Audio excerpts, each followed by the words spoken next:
policy, you can tell that right now the world has been going through a paradigm shift. I'm not sure how many people recognize that that's what's happening right now, in which a lot of orders, narratives, and other financial situations are being overturned. And where we land, well, that remains to be seen, and frankly resembles very much what Strauss and Howe described in their book as the fourth turning.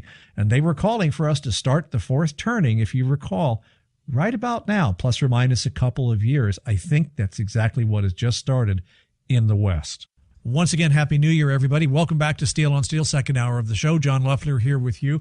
What is this paradigm shift we're talking about going to mean in the economic sphere? Jim Puplava is joining me right now from the Financial Sense News Hour at financialsense.com. Jim, you and I both agree we're going through a paradigm shift. You know, John, this sort of began at the beginning of the new millennium with the election of George Bush. We had some major political changes. We had economic changes that continued with the election of Barack Obama. Because remember, just as Donald Trump talked about making America great again, he was the agent of change. That was the same thing that Barack Obama got elected in 2008. We went through the financial crisis, the bursting of, it was actually the second bear market in 7 years. And people were saying, we want change. And so Barack Obama came in, but then we got a bunch of changes that people weren't happy about, mainly Obamacare. And we saw a change in Congress in 2010, where the Democrats lost control over the House. That continued in 2011, but this time on the global stage with the Arab Spring, the pig crisis in the fall, and the debt ceiling debate where the U.S. debt got downgraded. It continued here in the U.S. with the elections of 2012, in 2014, when the Republicans gained control of both houses of Congress. So there has been this dynamic change, and John, it is occurring all throughout the developed world and in parts of the undeveloped world, and especially seismic shifts that we've seen as a result of foreign policy in the Middle East. And here's one of the reasons why you're seeing such a backlash, that you're seeing this in Europe, is since the formation of the euro, for example, Italian economic growth has been zip. And we've seen it throughout the last decade, and we're seeing it now where Europe has gone through more frequent recessions. You have seen wage stagnation. You have seen lower profit growth and productivity. You've seen overall a lower economic growth, and on top of that, a major Europe really leveraged up. Remember the argument that U.S. banks made to the SEC in 2004. They came back and said, look, we're only leveraged 12 to 1. How can we compete with our European counterparts that are leveraged 30 to 40 to 1? And John, that was the basis of the change in allowing banks to leverage up that came in 2004, because they're saying, hey, we want to be like Europe so we can compete and leverage up our balance sheets. Well, now, all that leveraging up of those balance sheets, and especially you can see this now with Italian banks, is coming home to roost in lower economic growth in Europe and lower economic growth here in the U.S. I mean, think about it. In one presidency, Barack Obama has added $10 trillion of debt. That is going to place limitations on the Trump administration, because U.S. debt will be $20 trillion when he assumes office in January. So a lot of these things are coming home to roost, but one of the main reasons a lot of people are upset and why you're seeing this anti-globalist movement is factory jobs have been outsourced, whether it's to China, Asia, Mexico, an issue that Trump has been raising. And so there is a growing anti-immigration, there is a growing anti-globalist movement. You know, what is interesting is how governments have become detached from what a lot of the people are actually thinking, and the media, which have tended to echo, they're echoing chambers for a lot of what's going on in government, fail to catch this as well. It's amazing, too, because the U.S. has lost a lot of manufacturing jobs, and, John, manufacturing has spillover effects. It's not just a manufacturer. If somebody sets up a factory, you're talking about ancillary type investments that are associated with that factory, people that bring raw materials, that bring parts, businesses that grow around that. And that's what's happened. We've hollowed out. I mean, it's hard to believe. At one time, the U.S. economy was almost 25% manufacturing. Now it's primarily consumption in service. And so a lot of these jobs have left. And what Trump is doing, and of course everybody's seen the Carrier deal, now it's Boeing, he's basically saying to these corporations, look, we know why you're leaving. John, any idea what was the number one complaint about businesses to Trump? In reality, the one thing they're all complaining about is regulation and taxes. Those are the two things that the medium to small businesses are all complaining about. That is their obstacle to survival.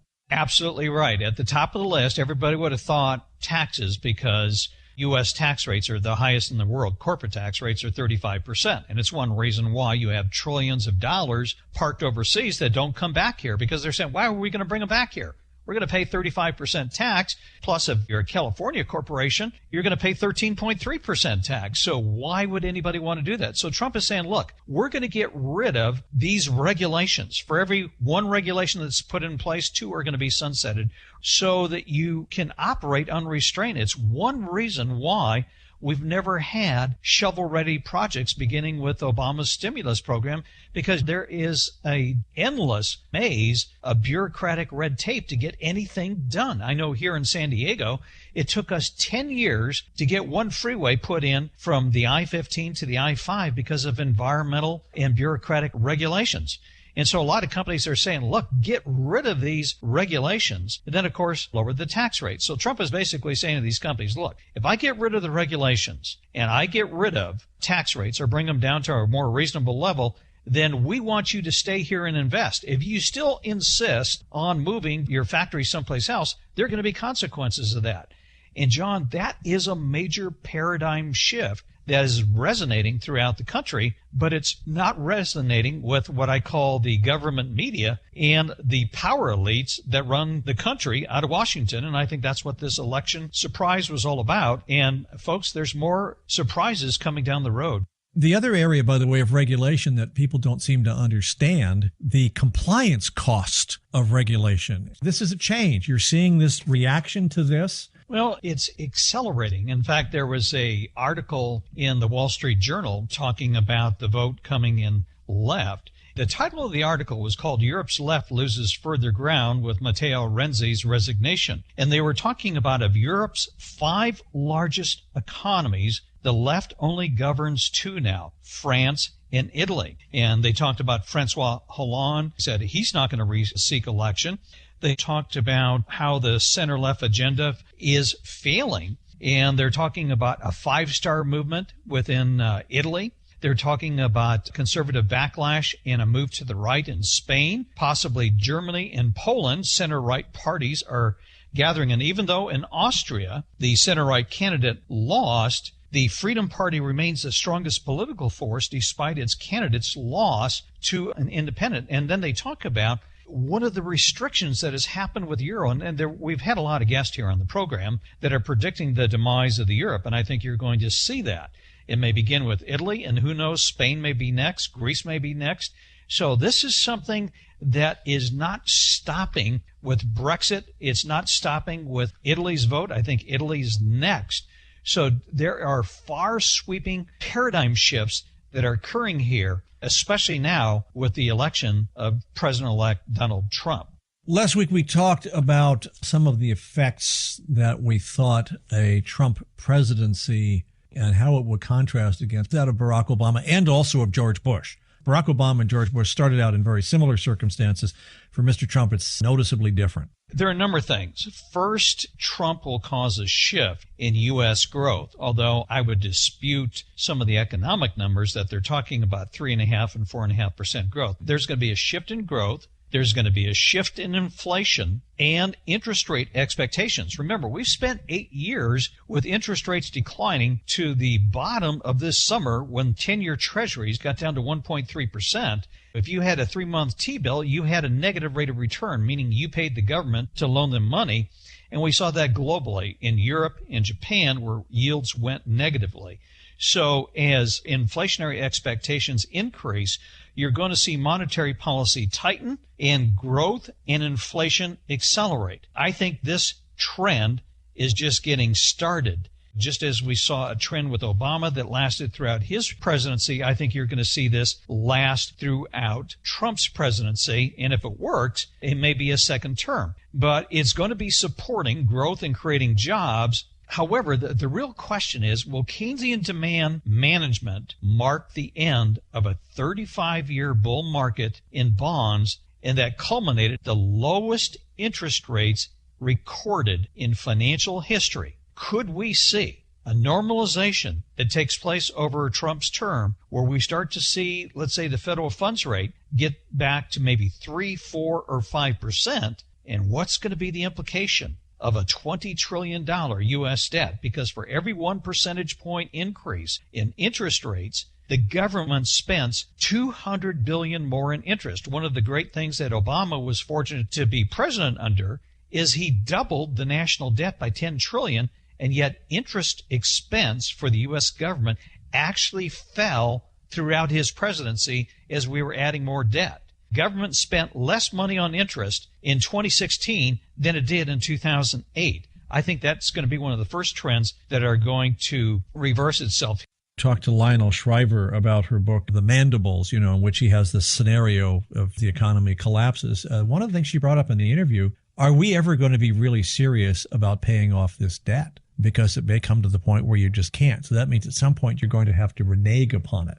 Well, there's two things that happen. One of the problems is with financial repression, you want to grow inflation faster than your debt. Unfortunately, with low economic growth, the worst since World War II, the debt in the U.S. was growing faster than economic growth rates. So that's why you always want inflation growing much faster, because you inflate the debt away is another way of looking at it. I think one of the things that you're seeing since Trump became president-elect, you're seeing the rise in interest rates. And interest rates have risen considerably since that time. In fact, I'm just going to go here to a Bloomberg screen on interest rates and give you an idea of the dramatic change that we've seen, not just here in the U.S. I mean, prior to November 8th, rates had risen from 1.3 to 1.8. On the day we're doing this interview, the 10-year Treasury note is at 2.35. We're also seeing, if you look at other interest rates, 3-month Treasury bills are over 0.5%, anticipating the Fed's rate hike. You've seen 30-year Treasury bonds actually go over 3%, and a lot of the negative interest rates that we've seen overseas, whether it's in Europe and Japan, have become less negative, and in some cases have actually gone positive. So one of the second things that you're going to see is rising U.S. bond yields are going to result in higher bond yields all over the world. It originated here on November 9th, the day after the election. And John, this is jumped across the pond. You're seeing it in Europe. You're seeing it in Asia. UK bond yields, which were down to 0.5% this summer, are now almost 1.25%. You're seeing Japanese bond yields, which were negative, are now positive, not by much. Spanish bond yields are at 1.5%. So you're seeing this transformation in interest rates rise globally. And there's a question, how long will the ECB and the Bank of Japan be able to maintain lower interest rates? And then I think the third trend that you're going to see as a result of faster economic growth in the U.S., higher inflation rate in the U.S., higher interest rates, the dollar could strengthen further, contrary to a lot of individuals that thought the dollar bull market ended in 2015. There is enormous spread widening that's taking place if you take a look at interest rates. And if you look at 10-year notes here in the U.S., 2.35. A 10-year note in Germany, it's 0.35. A 10-year note in Japan is 4 basis points. If you look at Spain, 1.4. So you have a faster growing economy, higher inflation and higher interest rates. So you have two factors that are going to be positive on the dollar. Rising interest rates that are much higher. I mean, interest rates here are higher by 2 full percentage points than they are in Germany. And you could see a short squeeze in the emerging market, which would further exacerbate the rise in the dollar. So this dollar trend should continue. Yeah, but if this dollar trend continues, all of these developed countries that have borrowed in dollars, this is not good news for them. No. In fact, emerging markets are going to be the obvious victim of a rampant dollar. And you could even see China get into trouble in terms of protectionism and a dollar squeeze. And that could really bring about trouble.